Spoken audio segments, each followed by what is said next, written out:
Hey, you guys. Hello. How are you? It's coffee chat time. And for anybody who may not know me yet, hi, I'm Catherine Oster. I am a certified facilitator with Access Consciousness. I've been playing using the tools of Access in my life, creating my life with them for the last 6 or 7 years. And that's what I talk about a lot on this show is the tools and how I've incorporated them, how I've used them. And hi Loretta, hi Cindy. And just sharing some real life experiences with you guys. Inviting you to another possibility for you, whatever that looks like. So, I'm just gonna make random small talk for a few minutes while I wait for some people to join live. I'm getting my hair done today. I'm so excited. Right after we're done, I'm gonna get rid of these grays here. So I think because gray hairs are very stubborn, I'm getting a lot of them. And I used to be really self-conscious about them. Um, and now I'm just embracing them. Um, so, so I'm going to the hairdressers after we're done, and we're actually going to put in some bleach some blonde streaks in. We're gonna bleach them and then put blonde in. So I wonder how they're gonna turn out. Because gray hairs are very stubborn and they don't always want to hold dye that well or for very long. So we're gonna try another approach. So stay tuned for some pictures. And yeah, and a little bit of news on Helena last week. Hi Kristen, hey Sarah. Last week she got her cast off, and you guys may have seen the post I did. It was so clear to me how that is exactly like change energetically. And she's riding her bike today. Yesterday she started, which she didn't think she was going to be riding her bike until June. And I told her, I said, honey, you will know when you are ready to ride your bike. Just like you know right now you're not ready, you will know when you're ready. Sarah says, I'm the exact same ways. Bring them on. Not too fast though. I can't wait to see your hair. Oh, thanks. I joked last night, Trace, my son, asked me what color I was going to dye my hair, or paint it. They call it painting. And I said, you know what? I'm just going to paint it all gray. And he's like, no, Mom, you can't do that. I'm like, why not? Gray with a purple tinge? That might be kind of cool. Okay, so today, so I got an email question sent in. Yay! And she asked me, she said, Catherine, what the universe is telling me. And so my response to that question is crumb trail and do what scares you. So I have a few examples to talk about with you guys. So a couple of clients of mine, riding lesson clients, they wanted to sell a horse. So they've had this horse, hi Michelle, for a couple years now, and she's no longer required for them. You know, she's kind of an extra. And the mom was asking me about selling her. And she's not comfortable selling horses. You know, like she doesn't know what to say and she wants to make sure she goes to right home. And so she asked if I would help. And I said, yes, for sure. You know, bring her over. We'll do a video. I'll post it around and we'll share it. There was a little uncertainty about selling though. Like they knew they wanted to sell, but they weren't really sure. And I said to them, I'm like, you know what? Horses are magic. Horses always find where they want to go. And you don't just randomly think about selling your horse. Like, I don't know, maybe some people do, but for the most part, you don't just randomly think, oh, today I'm going to sell my horse. Like, if you're thinking things in your head, typically it's because the horse is something. So I just said, maybe she's ready to go on to a new family. And contribute, you know, have some other kids to play with and teach some other kids about riding and jumping. She's a really nice mare. But her daughter was just beyond her, and she has another gelding that she's riding right now who she's loving. Anyway, so they came, we made the video, and she wasn't sure what to do with it or where to post it. And I just said, you know what? There's no wrong way of selling a horse. You just have to follow the breadcrumb trail. Like follow the thoughts in your head. to a certain degree. Sometimes we have some crazy thoughts in our head. But like if you think all of a sudden, oh, I should talk to this person about this horse, then that and mention it. Those whispers are the universe talking to you. And the more you follow the breadcrumb trail of energy, of thoughts in your head, the more you're choosing and you are following the guide, the universe guide. Hi, Robert.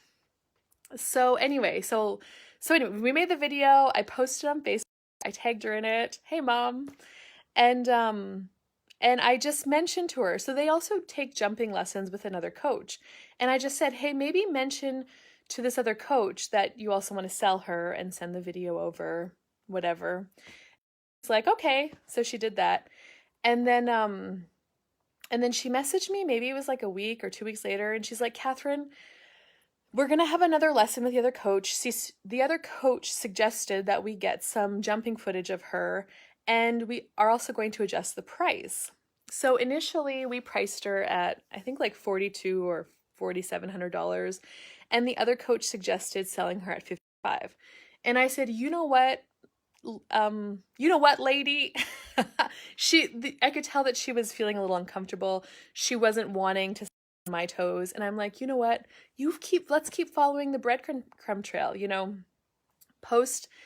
let her get the new video, we'll change the price on her, and we'll see what happens. I'm like, I will take down the old video that had the old price, so that's not floating around out there anymore, and let's see where it goes.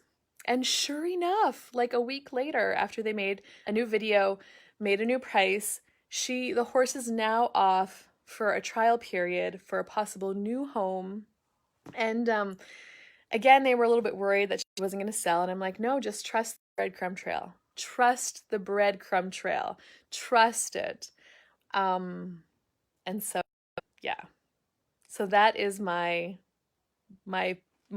take on how do I know what is telling me. You don't really know, but there's things. Another thing is do what scares you. Like, the gal who sent me the question, I know she chose something that was really scary for her last year. She chose to come over to my place for a class, a workshop that she's never taken before. And I remember talking to her about it before she chose it. And it wasn't scary, but it was like really exciting and a little bit scary because you're uncomfortable. You don't actually know what it's going to change for you. Do what scares you. So that means you're always pushing the boundaries of your comfort zone.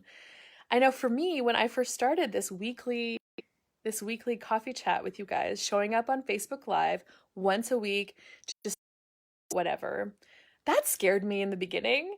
I was like, I had all of these reasons not to. I didn't know what I was going to talk about. Who's going to want to listen to me? Like I had so many reasons not to. And let me tell you, to it for 1 year, I'm going to do this for one whole year. And what it's created for me is something so much greater now. Like I have you guys who actually join me live. You put in an effort, you're here, or you watch the replay. And for me to talk about experiences, I know when I've heard other facilitators or other people talk about what comes up for them in their real life, and hearing that, it's like, okay, oh my God, I'm not the only crazy one here. Somebody else has handled, I can do this. I got this too. So me choosing that was scary in the sense of I didn't know what it was going to create. It was something totally beyond anything I've ever chosen before. And I chose it. And so do what scares you. I don't know if you should follow that totally and wholly 100%, because I mean, it would scare me too, but also go with trust your gut. Do what scares you and trust your gut. So like, maybe there's somebody who's kind of a crazy driver and it scares you to ride with them. Maybe just don't ride with them. You get what I'm saying. I work with Crystal Crawford in her online business program, and she's got a new program coming out talking about making online sales your bitch. And as a staff member, we get to join her programs as a gift. And so for a longer program like this, I asked all of the staff members if they wanted to choose it, if they were willing to commit to this 10-month program.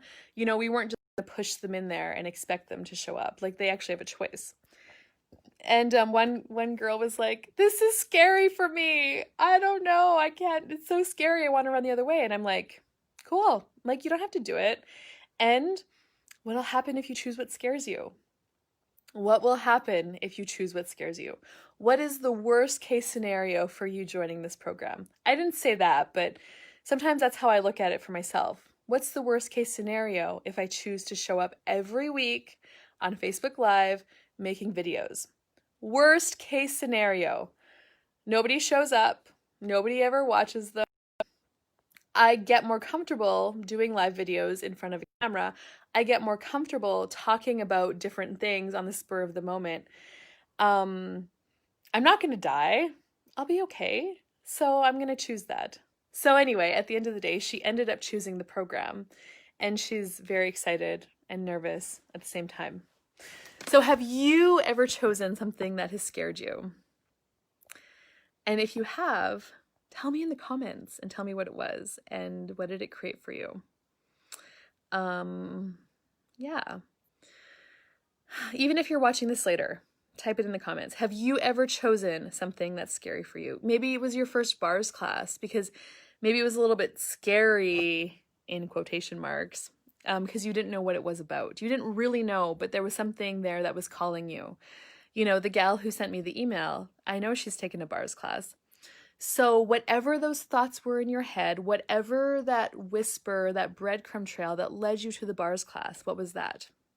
I also know that she's gotten a new job in the last year, and she's way more excited about this job, and has way more fun with it. And I remember we had a conversation about her new job because she was scared. She wasn't sure. She's like, "I can't leave my current position at this time." And I'm like, why not? I just asked, so that question of truth, what will my life be like in 5 years if I choose this? And truth, what will my life be like in 5 years if I don't choose this? Hey, Shauna. Hi, Rabia. Hi, Jackie. And when I asked her that question about her new job, it was so exciting for her to choose it. And I'm like, okay, now just do it. Do it. Put in your notice. Tell them that you'll take the interview. Choose it and see what that creates. Now, for me, because there was a time when I also quit my job, 7 years ago. It actually was maybe 7.5 years ago. 7 years ago, 6.5, 7 years ago, I quit my job as an agronomist. And it was really clear that it was time for me because some weird stuff started showing up at work. And like, that's another thing that'll happen. When it's time for you to move on, weird stuff will start to show up. The universe will show you signs in weird ways. And it was actually really hard for me to stay there. Like, I felt like if I would stay there, my whole life would be dead. That's what I felt like when it was time for me to choose it. Now, when I chose that position, it was really exciting when I first started working there. And I met new people and I learned new skills. And when it was time for me to move on, the breadcrumb trail showed me another way because things got really weird and it was really obvious that it was time for me to make another choice. And so I did. And then I chose to go out on my own to become a horse trainer as my sole source of income and start taking some access classes. And so Cindy says 2 bars classes in March 2020, best self-care action this year. Yes, high five for that, Cindy. And yeah, and I bet it was a little uncomfortable, and it gets uncomfortable even after you've taken a bars class. Because if any of you saw my post about the cast, about what it was like for Helena to get her cast off, and I talked about an analogy of the energetics, what it's like. Taking a bars class is like energetically taking your cast off, starting to, and it gets really uncomfortable. So my advice to you is follow the breadcrumb trail of energy. Those thoughts if you have a hit to phone somebody, if you have a hit to say hi to somebody, if you have a hit to mention something to somebody when you're having a conversation with them, trust it, because that's a breadcrumb that will lead you to the next breadcrumb. And do things that scare you. It was scary for me when I first quit my job because that was a regular paycheck. But at the same time, I knew it was time, and it was scary for me. And I know this comes up for a lot of people before they become, self-employed or their own business. It's scary to give that up. It's scary to jump into the ocean of possibilities because you don't know. Maybe you're just learning how to swim. You don't know yet, but every day you get stronger. And every day less things scare you. And every day you realize that scary feeling is actually fucking excitement. That's the secret. Are you really scared, or are you actually really excited? All right. That's my coffee chat for today. I'm going to get my hair done. I can't wait. I'll post a picture after. Have an amazing rest of your day, you guys. And thank you for you. I'm so grateful. Bye-bye for now.